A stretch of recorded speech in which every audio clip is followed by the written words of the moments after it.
State asset valuation. When you hear this word, what crosses your mind for the first time? Valuation, balance sheet, land, building. All the answers mentioned are not wrong, because valuation aims to find out the value of these things. But do you know the history of DGSAM appraisal in the first place, and why is an appraiser needed? Appraisal in the government DGSAM was established de facto on behalf of Directorate of Valuation in 2006. Appraisal is needed to assist the auction, mortgage, buy and sell assets, also identify the potential and underlying value of an asset. In addition, appraisal is useful for the process of compiling the central government's balance sheet. Since the establishment of the central government financial report and its balance sheet, in order to construct a transparent and accountable government and also to maintain public trust in the implementation of good governance, the government has urged to evaluate the state property assets to be carried out in 2007. Since then, improvement of institutional financial report was getting better. From there, Directorate of Valuation continues to carry out valuation in accordance with applicable regulations. For information, the objects that are evaluated are varied. In 2021 recently, Directorate of Valuation has carried out an appraisal of more than 200 properties in Karawang, Jakarta. Valuation of nickel mineral natural resources, marine resources in the Mamuju area, and the other assets such as valuation of HM Sampurna stock business, Astragrafia shares, cultural heritage assessment, PTP entry, and many more. Talking about the leader of Directorate of Valuation, as years passed by, the leadership of Directorate of Valuation was filled by different great leaders. Each leader certainly has a distinctive leadership style. Up until 2022, Directorate of Valuation has been led by 6 outstanding leaders. Starting from Mr. Iwan Hindawandadi at the beginning of the establishment of Directorate of Valuation in 2006, followed by Mr. Suyatno Harun in 2009, then Mr. I.B. Aditya Jayantara in 2011, Mr. Mirizal Nur in 2014, and continued by Mr. Kurniawan Nizar in 2019.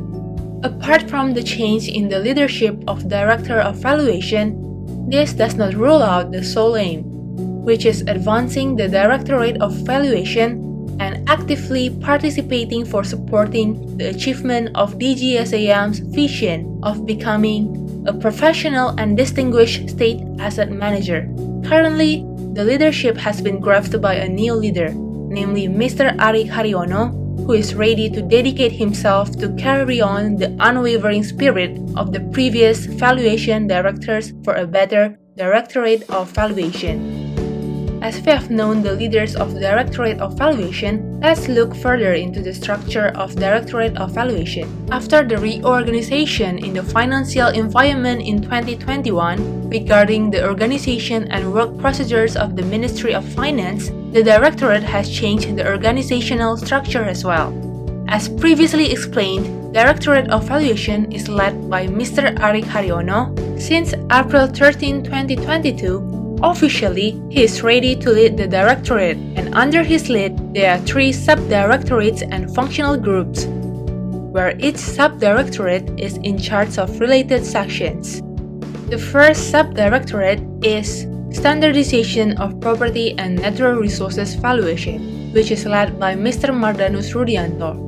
This sub-directorate has the task of carrying out the preparation of policy formulation and technical standardization, analysis, and evaluation of policies in the field of property and natural resource valuation. The sub-directorate oversees 3 sections, namely, the first standardization section of property and natural resources, led by Mr. Wirto, and the second section is led by Mr. Dulatif, and the third section is led by Mr. Bungsu Teguh Karnadi. The second sub-directorate is Business Valuation Standardization, which is led by Mr. Noviantoro Agus Setiawan. This sub-directorate has the task of carrying out policy formulation and technical standardization, analysis, and evaluation of policies in the field of business valuation. The subdirectorate is in charge of 3 sections, namely the first standardization of business appraisal section, which is led by Mr. Sutarmin, and the second section led by Mr. Rofiq Hamdani Yusuf, and the third section is led by Mr. Darmawan Dwi Atmoko.